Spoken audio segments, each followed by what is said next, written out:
This is Barakatu. Tales from the Dungeons. Listen, scene 2, whatever. However you want to, stack it up. Listen, the system is so crazy. It's like when you try to get your mind right, when you try to get prepared for society, that's when you become public enemy. That's when the captains, the lieutenants, the wardens, everybody's on your ass to make sure that you don't mess their money up, to make sure you remain good product, you know? Make sure you wild out of here and dumb out to the max. You know what I'm saying? Make sure your stay is extended. You know what I mean? Extended clip. You know what I mean? They don't want them little 9 shots. They say put a 30 on it. You know what I mean? They don't want 16. They don't want the whole clip. They want extendos. Anyway, long story short, I'm just minding my business. We had a shakedown and all that type of shit. A shakedown is when they come through and just fuck all your shit up. They run through your personal belongings, your pictures, your photo albums and all that type of stuff. Yeah, photo albums. Yo, they run through all your shit. Just show you no respect as a human being, period. So boom, I come back from the shakedown. It's like 20 cops standing outside my cell. With me, I'm always like expecting the worst, so I wasn't shocked, but I was like, damn, fuck. I already just had to go through the shakedown. I'm tired. They done seen me naked a couple times. I feel violated. I want to just, you know what I mean, clean my mess up and just, you know, fall back. Whatever I'm gonna do. Eat a soup or something, whatever. Boom, nah. So I'm already in jail. Now they put me in the hole. It's the jail for jail. You know what I mean? So they put me in the hole. They gonna tell me how long I've been running the Bloods. And I'm like, what? Running the Bloods? I'm Muslim. I practice Islam. You see all them prayer rugs? You see me always up reading. You see what I study. You see the language. You see the culture. I don't get it. Like, where's the misunderstanding? They're like, nah, those guys respect you. They don't respect nobody but their own. So just on that right there alone, they took me from general populations where everybody else rocking, and they put me in the Supermax in the gang block. So let me tell you about the Supermax, the gang block. First of all, it's a level 5.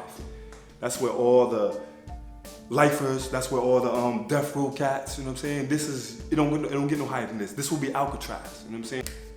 So they throw me in Northern, which is the Supermax. So I go up in that piece, it's all plexiglass, it's looking crazy out the movies. It's like everybody pressed up against the glass trying to see you coming through. It's like everything's see-through. It's like, it's a wild scene, man, to say the least. So anyway, so they put me in the cell with this dude, he a Crip. Soon as I get in the cell with him, he start asking me who I am and this and that, that's regular stuff, boom. He telling me he got mad beef, whatever. I'm automatically involved in his beef because I'm in the cell with him. You know what I'm saying? That means somebody gonna come up in there, I gotta hold it down with them because they coming up in there anyway and a violation is a violation. So boom, we got another shakedown. Ain't this some shit?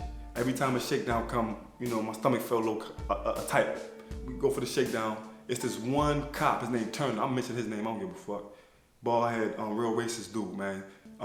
He would be leading the pack if he was one of them supremacy groups, he'd be leading the pack. Anyway, this dude, he's known to set people up with big swords. Say that he found knives in your cell and get you convicted so you get more time. He's like that.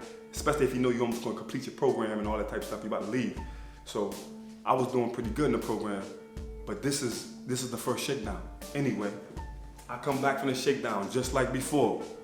They standing by my door, but this time I got a cellie. You know what I mean? So me and him both responsible. They saying they found a big knife like this, a big sword in our cell. They didn't find no fucking sword. We didn't have one. We was gonna just knuckle it out with anybody. So they set us up. So now we go to the hole. We already in the hole in the hole. Now we in the hole. So now this is like dungeon. This is nothing. You getting, yo, your sink barely got enough drops to just wash your face, barely flush the toilet. You gotta like calculate your flushes, like for real. Like you know what I mean? You gotta save them. You gotta save your flushes. Like that's type of living. That's type of quality of life they done drop you down to. So anyway, I got the state troopers coming to see me. They want to fingerprint me. They telling me, oh, this is an outside case. You know, you get 5 years for this type of shit. So anyway, long story short, they got me in front of these judges and they about to get ready to convict me. I'm a newly Muslim after about a couple of years, so I'm believing everything that God can do. I'm believing his powers is the greatest and that he's the strength of life, and I still do believe that to this day.